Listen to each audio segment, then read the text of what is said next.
آج ہم آپ کو لے چلتے ہیں سندھ کے تاریخی شہر ٹٹا، جہاں صدیوں پرانی شاہجہان مسجد آج بھی مغلیہ فن تعمیر کا ایک بے مثال شاہکار سمجھی جاتی ہے۔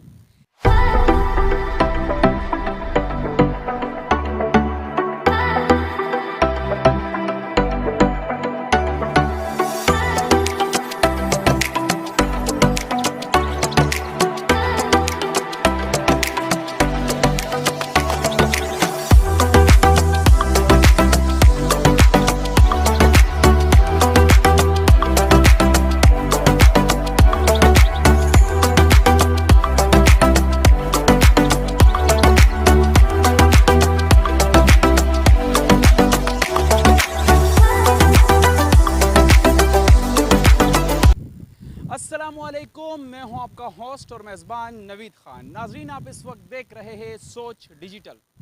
آج ہم آپ کو لے چلتے ہیں سندھ کے تاریخی شہر ٹٹا شاہجہان، جو صدیوں پرانی شاہجہان مسجد آج بھی مغلیہ فن تعمیر کا ایک بے مثال شاہکار سمجھی جاتی ہے۔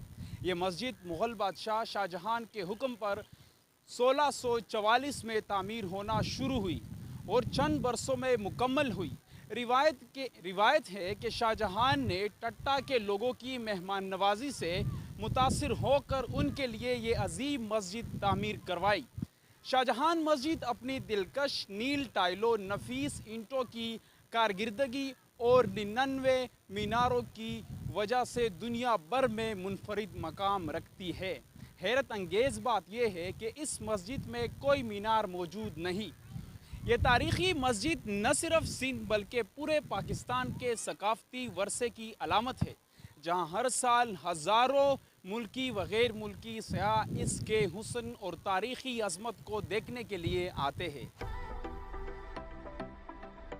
نیلے رنگ سے مرصع شاہجہان مسجد کی کاشی کاری اسے دیگر عمارت سے ممتاز کرتی ہے، اور خاص طور سے گنبد انتہائی نفیس کاشی کاری سے مرصع ہے۔ گو کہ وقت اپنے بہت سے نشانات اس مسجد میں بھی چھوڑ گیا، لیکن آج بھی اس کی شان و شوکت میں کمی نہیں آئی۔ شاہجہان مسجد ٹٹا کی ایک اور خصوصیت جو اسے دیگر مساجد سے ممتاز کرتی ہے، وہ اس کی خطابت کا اعزاز ہے، جو ایک ہی خاندان میں 9 پشتوں سے چلا آ رہا ہے، اور اس وقت اس مسجد کے خطیب مولانا عبدالباسط صدیقی ہے۔ اس مسجد سے متعلق بہت سی دیو مالائی اور سچی کہانیاں بھی مشہور ہے۔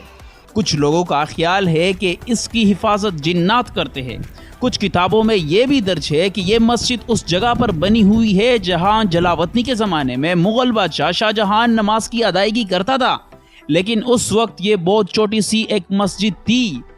آج اگر آپ موجود پہلے دروازے سے اس احاطے میں داخل ہو جہاں یہ مسجد موجود ہے، تو آپ کو موجودہ مرکزی اور اصل قدیمی مرکزی دروازے کے بیچ میں ایک باغ نظر آتا ہے، جو فواروں اور درختوں پر مشتمل ہے۔ اس باغ سے گزر کر مسجد کا صدر دروازہ آتا ہے، جس کے دائیں بائیں 2 دروازے ہیں۔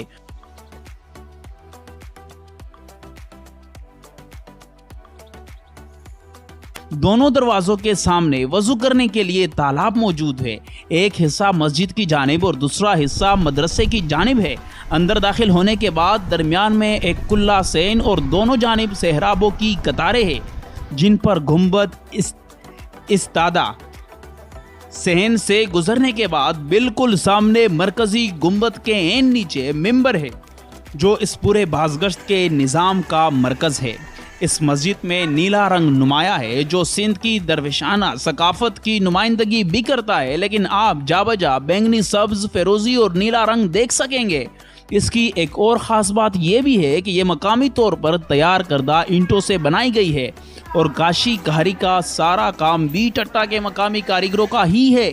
اگر آپ مسجد میں گھوم پھر کر دیکھیں تو آپ کو قرآن شریف کی آیت اور مختلف کتبے نظر آئیں گے، جو مسجد کی تعمیرات کے حوالے سے تحریر کیے گئے ہیں۔ یہ خط نسخ، خط ثلث اور خط نستعلیق میں تخلیق کیے گئے ہیں۔ سب سے زیادہ نمایاں خط نستعلیق ہے، جو مغل دور میں ٹٹا کے 2 ماہر خطاط عبدالغفور اور عبداللہ کا مرہون منت